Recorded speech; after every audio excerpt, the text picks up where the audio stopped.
Arindam classes में आपका स्वागत है। क्लास 10 में तीसरा चैप्टर है दो चर वाले रैखिक समीकरण युग्म। तो यहाँ पर हमारा एक पद है चर। तो चर के बारे में मैंने आपको पहले ही बता दिया। समीकरण में जिसका मान बदलता है उसको चर कहते हैं। जनरली जो है हम इसको जो है alphabet x y z a b c d इत्यादि के द्वारा सूचित करते हैं। और इसके बारे में अधिक जानकारी के लिए मेरा पिछला वीडियो आप देख लीजिए। ठीक है, तो यहाँ एक नहीं दो चरों की बात की गई है। तो जनरली हम ये दो चर कोई भी लेटर ले सकते हैं, लेकिन एक्स और वाई का इस्तेमाल किया जाता है। तो सबसे पहले तो ये दो चर है, एक नहीं अब दो चर है। और दूसरा है रैखिक। तो रैखिक जो समीकरण होता है, हमने जब एक चर लिया था तो हमने रैखिक समीकरण की बात की थी कि एक्स प्लस बी बराबर 0, यानी जहाँ चर का अधिकतम घात एक होता है तो वो रैखिक होता है। लेकिन यहाँ चूंकि दो चर है, कितने चर हैं? दो चर हैं। तो ये रैखिक समीकरण अगर दो चर में होगा तो इस प्रकार होगा। इसका मतलब ये इस प्रकार का होगा। इसका अर्थ हुआ कि यहाँ पर हमारा दो चर जो है एक्स और वाई है, एक्स और वाई है। ठीक है, ये एक्स का गुणक ए है और वाई चर का गुणक बी है और सी क्या है? स्थिर पद है। तो ये जनरल जो है हमारा रूप हो गया रैखिक समीकरण, जो कि हमारा एक दो चर वाले होंगे। रैखिक समीकरण दो चर वाले। रैखिक माने जिनमें घात एक होता है, और दो चर माने जैसे कि एक्स और वाई हो गया। ठीक है, लेकिन अगर हम एक और शब्द के और यहाँ चैप्टर में ध्यान दें तो दो चर वाले रैखिक के बाद समीकरण, रैखिक समीकरण के बाद एक और वर्ड आता है, वो है युग्म। क्या है? युग्म, यानी जोड़ा है। तो यहाँ हमको दो संख्याएं, दो समीकरण जो है लेनी पड़ेगी। तो इसीलिए हम लोग जो है अब यहाँ पर ये इसी जो इसका स्टैंडर्ड रूप है ax plus B Y plus C बराबर 0, उसी से जो है हम लोग जो है यहाँ पर दो तरह का रैखिक समीकरण का युग्म बना लेंगे। तो हमने a के जगह a1 कर दिया, यानी x का गुणक जो है अब a1 हो गया, y का गुणक b1 हो गया, और जो है आपका स्थिर पद c ही हम लोग जो है रहने दे सकते हैं। इसको भी हम लोग क्या कर सकते हैं? c1 कर देते हैं। ओके, और इसी तरह से दूसरा जो रैखिक युग्म है वो a2x प्लस b2y और प्लस c2 इजिकल टू 0 हो गया। तो अब देखिए आपको जो है ये जो है आपको दिख रहा है रैखिक समीकरण, और इसके साथ दो चर और साथ में जो है रैखिक समीकरण दो चर और साथ में जो है हमारा दिख रहा है कि अब ये युग्म बन गया। तो अब यहाँ पर से ही आपका सवाल आएगा और तीन तरह की बातें आपको नोट करनी होगी। ठीक है, अगर आप अच्छा से समझ गए ना तो चुटकी में बना लीजिएगा, नहीं समझिएगा तो बहुत दिक्कत होगा आपको। तो बहुत अच्छे तरीके से मैं नए तरीके से आपको बताने का कोशिश कर रहा हूँ। तो ध्यान दीजिए, तीन बातें मैं कह रहा हूँ, ध्यान रखना होगा और इसी से आपके सवाल जो है बन जाएंगे। तो तीन तरह की बातें आपको ध्यान रखना है। पहला आपका जो बात है वो है कि रैखिक युग्म का किस प्रकार का ये रैखिक युग्म है, यानी ये जोड़ा है तो ये आपस में किस प्रकार का जो है युग्म बना रहा है, प्रतिच्छेदित बना रहा है, संपाती बना रहा है या समांतर बना रहा है। तो आइए पहले हम लोग जो है इनको समझ लेते हैं कि जो है हमारा प्रतिच्छेदित कब होंगे। तो मान लो कि ये जो है हमारा जो पहला वाला रैखिक समीकरण था आपका a1x plus B Y plus c one is equal to 0, उसके लिए जो हमारा समीकरण ये था। और दूसरे वाले जो हमारा इक्वेशन है a2x plus b2y plus c is equal to 0, उसके लिए जो है हमारा ये जो है हम नाम भी दे दे रहे हैं, ए बी जो है हमारा पहला और सी डी जो है हमारा जो है जो सरल रेखा समीकरण है वो दूसरे वाले के लिए है। तो अगर ये दोनों एक जगह पर अगर कट जाते, जैसे कि यहाँ हमने दोनों को P पर काटते हुए दिखाया, तो फिर ये जो है प्रतिच्छेदित कहलाएंगे। क्या कहलाएंगे? प्रतिच्छेदित कहलाएंगे। ठीक है, अब अगर ऐसा हो कि ये जो है हमारा पहला समीकरण हो और दूसरा समीकरण भी हम एरो से दिखा दे रहे जो कि इसी के ऊपर आ जाए, ठीक है ना, इसी के ऊपर आ गया, तो पहला वाला को हम लिख देते हैं क्या? प्रतिच्छेदित। क्या लिख दिए? प्रतिच्छेदित। ठीक है, और दूसरे वाले को जबकि दोनों एक दूसरे पर हो जाते हैं तो उसको बोलते हैं संपाती। देखो हिंदी में थोड़ा दिक्कत होता है, लेकिन इसका इंग्लिश वर्ड है कॉन्साइड। तो कॉन्साइड माने मिलना होता है ना, तो संपाती मतलब दोनों जो एक साथ मिल गए। तो ये दो चीज़ आपको समझ में आ गया। और तीसरा था पैरेलल। तो पैरेलल आप जानते हैं कि दो अगर हमारे दो सरल रेखा, यानी मान लो कि पहला समीकरण का ये और दूसरा समीकरण का सरल रेखा जो है ये है, ठीक है, ये दोनों अगर कहीं पर भी जाके नहीं मिलते हैं तो उनको हम पैरेलल बोलते हैं। क्या बोलते हैं? पैरेलल। और उसका हिंदी होता है समानांतर। क्या होता है? समानांतर।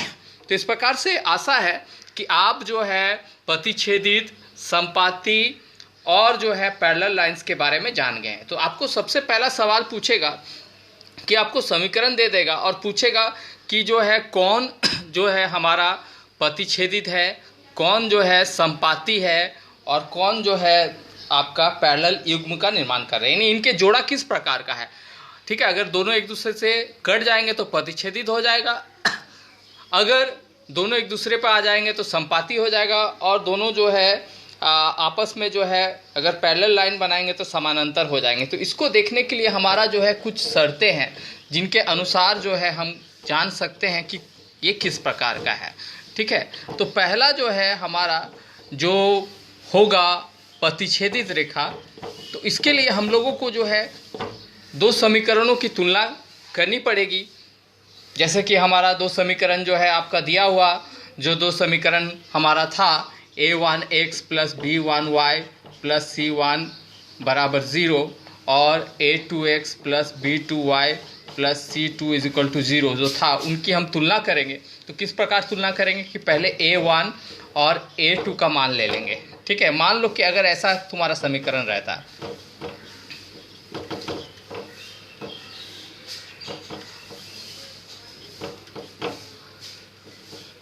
ठीक है, तो ये दोनों देखो उसी रूप में हो गया, a के जगह 2 आ गया, ax, b के जगह जो है 3 आ गया, by प्लस c के जगह जो है 4 आ गया, इसमें a के जगह 3 आ गया, b के जगह 2 आ गया और c के जगह 5 आ गया। तो इनकी हम लोग तुलना करेंगे, पहले a1 a2 निकाल लेंगे। तो जैसे इसमें हमको देखो a1 और a2 क्या हो गया 3, 2/3, ठीक है कि नहीं, और फिर b1 और b2 भी निकाल लेंगे। ठीक है, तो b1 और b2 भी निकाल लेंगे। तो अगर ये वाला समीकरण जो मैंने दिया है इसके अनुसार, तो b1 के जगह पे क्या आ जाएगा 3 और b2 के जगह क्या आ जाएगा 2। तो आप बताओ 2/3 क्या 3/2 होता है? तो आपका जवाब होगा कि नहीं होता है, ये दोनों बराबर नहीं, तो ये दोनों भी बराबर नहीं होगी। तो इसीलिए जब a1 बटे a2 जो है बराबर नहीं होगा b1 बटे b2, तो तब जो है ये दोनों रेखाएं जो है प्रतिच्छेदित हो जाएंगी। क्या हो जाएंगी? प्रतिच्छेदित हो जाएगी। तो पहला आपका सवाल आएगा कि किस प्रकार का रेखा है, तो आपका जवाब मिल गया प्रतिच्छेदित। क्या मिल गया?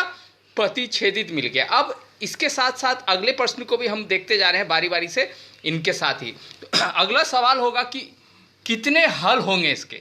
तो देखो, दो रेखाएं जब भी प्रतिच्छेदित करती है तो आप पढ़े होंगे, ग्राफ में भी आप पढ़े होंगे कि जिस रेखा पे हमारा प्रतिच्छेदित होता है वहीं पर जो है ये समीकरण का हल हमको मिलेगा, यानी x और y का मान जो होता है वही समीकरण का हल है। तो कितने मान मिलेंगे? केवल एक ही ना, जो भी वैल्यू होगा केवल एक ही निकलेगा।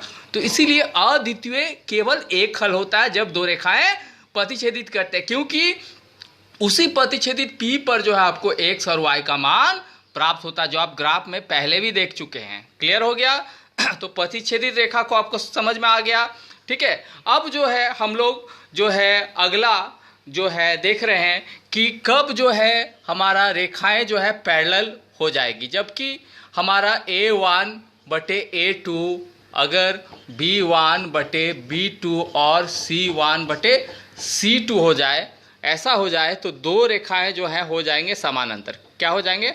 समानांतर। क्या हो जाएंगे?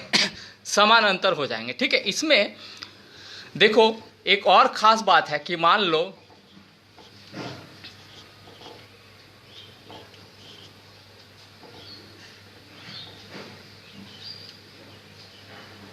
अगर आप देखते हो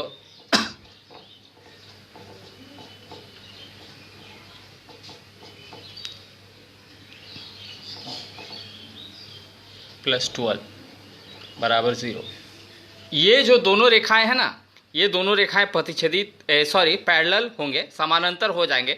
मैं बगैर सॉल्व करके कैसे बता दे रहा हूँ, क्योंकि एक और खासियत है, वो आप करिएगा नहीं, लेकिन देखिए कि अगर आप यहाँ से 3 कॉमन ले लेते हैं, क्या ले लेते हैं 3 अगर कॉमन ले लेते हैं तो ये क्या हो जाएगा 3x। ठीक है, 2 कॉमन ले लेते हैं तो ये 3x हो जाएगा, और 9y है ना, और 12 के जगह 2 कॉमन ले लिए तो 6 आ जाएगा। तो कुछ कॉमन लेने से ना आपको पहला वाला मिल जाएगा, तो आप समझ जाइएगा कि ये समानांतर होगा। क्या होगा? समानांतर होगा। तो उसका शर्त है a1 बराबर b1 बटे b2 बराबर c1 बटे c2। ठीक है, तो ऐसा आना चाहिए। तो आप बारी बारी से सबको निकालिएगा, लेकिन ध्यान रखिए जब आप निकालिएगा तो एक बात का आप ध्यान रखिएगा। क्या ध्यान रखिएगा? कि आप पहले A1/A2 और B1/B2 निकालिएगा, क्योंकि अभी तो आपको समानांतर या क्या है पता नहीं है, ठीक है, उसको निकालिएगा। अगर वो बराबर नहीं होगा तो आपको फिर आगे बढ़ने का जरूरत नहीं, क्योंकि अगर बराबर नहीं होगा तो अपने आप प्रतिच्छेदित रेखाएं आ जाएंगी, है ना। तो इसीलिए पहले जो है आप जो है यही करिए कि इनको जो है देख लीजिए, चेक कर लीजिए। तो देखिए अगर हम इसी का उदाहरण ले रहे हैं, ठीक है, पहला वाला का, तो A1 के जगह 3, ठीक है, बटे हमारा A2 के जगह पे कितना हो जाएगा, क्योंकि A2 दूसरे वाला है, तो देखिए x के साथ जो गुना है 6, तो 3/6 आ गया, बराबर। अब जो है B1, ठीक है, तो B1 के जगह देखिए 9, क्योंकि y के साथ जो गुना होता है ना वो ना B1, और जो है B2 के जगह 18, तो यहाँ पर हम लोग लिख देंगे B1 के जगह 9, यहाँ पर 18, ठीक है। इसी तरह C1 मैंने स्थिर पद, पहला में 6 दूसरा में 12, तो पहला में 6 यानी C1 और दूसरा में 12 यानी C2। अब देखिए ये किसी को भी आप काट के देखिए, इसका बाद मान 1/2 आया, ये भी काट दीजिएगा, सरल करके देखना है। 1/2 ये भी सरल करने पर कितना आ गया, 1/2। तो ये A1 = B1/B2 = C1/C2 के रूप का हो गया, ठीक है। तो अगर ऐसा हो जाए तो दो रेखाएं समानांतर हो जाएंगी। क्या हो जाएंगी, समानांतर हो जाएंगी, ठीक है। ये तो आप समझ गए, लेकिन साथ में आपका जो है एक सवाल और आएगा कि इसके कितने हल होते हैं, कितने हल होते हैं, ठीक है, कितने हल होते हैं। तो अब देखिए जो दो समानांतर रेखाएं हैं वो कहीं पर मिल रही है। सबसे पहला पॉइंट तो आप ये याद करिए कि हल कहाँ होगा, जब दो रेखाएं प्रतिच्छेदित करेंगी, जबकि दो समानांतर रेखाएं कभी भी किसी लाइन पर प्रतिच्छेदित नहीं करेंगी। तो इनके कितने हल होंगे, तो समानांतर जो आपके रेखाएं हैं उनका कोई भी हल नहीं होगा, कोई भी हल नहीं होगा। तो एक प्रश्न तीसरा में एक पॉइंट और आता है, दो तो मैंने बताया, अब तीसरा में एक आता है, आपको पूछेगा संगत और असंगत। तो देखो संगत मैंने उसके साथ कोई चलने वाला, इंग्लिश वर्ड देखो कॉन्सिस्टेंट, मतलब जो लगातार कुछ देता है, और असंगत मतलब जो कुछ नहीं देता है, साथ में नहीं चलता है, ठीक है ना। तो इसीलिए इसमें तो कोई हल नहीं हुआ, तो समानांतर में कोई हल नहीं हुआ, तो ये क्या हो जाएगा, असंगत हो जाएगा। जो भी समानांतर निकालोगे तो असंगत हो जाएगा। तो एक प्रश्न में पूछेगा आपका कि किस प्रकार की जो है ये जो है पेयर ऑफ लाइंस है, तो वहां पर आपको ये तीनों में से जवाब देना होगा। और एक बार संगत और असंगत पूछेगा तो इसमें भी निकालना पड़ेगा, और अगर समानांतर रेखाएं निकल गई तो आपका जवाब असंगत होगा। इससे पहले हम लोग जो है पैरेलल्स रेखाएं जो इंटरसेक्टिंग रेखाएं यानी जो है आपका प्रतिच्छेदित रेखाएं देखे थे, तो वहाँ एक हल हुआ था।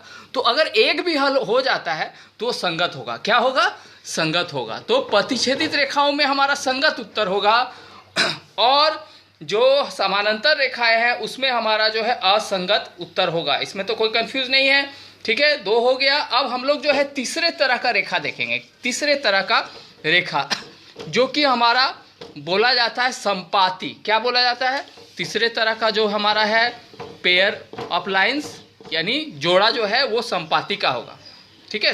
तो संपाती में क्या होगा कि पहला दोनों तो बराबर हो जाएगा, तो हर बार आप पहले ये दोनों को ही निकालिएगा, ठीक है ना, और जरूरत पड़ेगा तभी तीसरा में जाइएगा। लेकिन तीसरा जो है वो बराबर नहीं होगा, यानी दो तो लाइंस बराबर हो गए, A1/A2 B1/B2 बराबर हो गया, लेकिन C1/C2 बराबर नहीं होगा, तो संपाती होगा। तो संपाती में क्या होगा, आपको अभी समझाएं कि जो है ये मान लो पहला वाला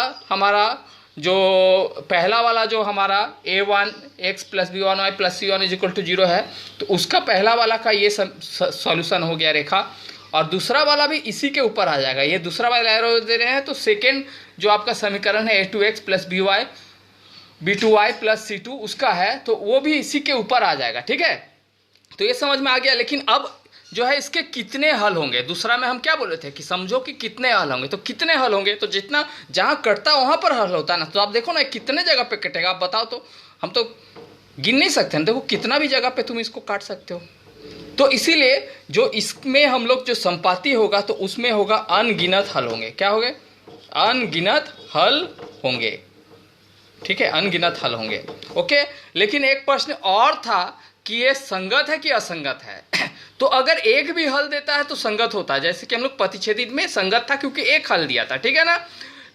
तो अब तो यहाँ पर तो एक नहीं अनगिनत हल है, तो इसमें तो कोई शंका ही नहीं है कि ये क्या होंगे, तो ये जो है संगत होंगे। ठीक है, इस वीडियो को अगर आप अच्छा से देख लीजिए ना तो तीसरा चैप्टर आपको चुटकी में बन जाएगा। तो इसको बार बार देखिए क्योंकि मैंने बहुत डिटेल और बहुत अच्छा से आपको समझाया है। ठीक है, अगर आपको ये अच्छी लगे, अच्छे वीडियो आप लेना चाहते हैं तो चैनल को सब्सक्राइब करने में लेट मत करिए, क्योंकि ये कुछ अनोखा वीडियो आपको देगा दूसरों से अलग। Thank you.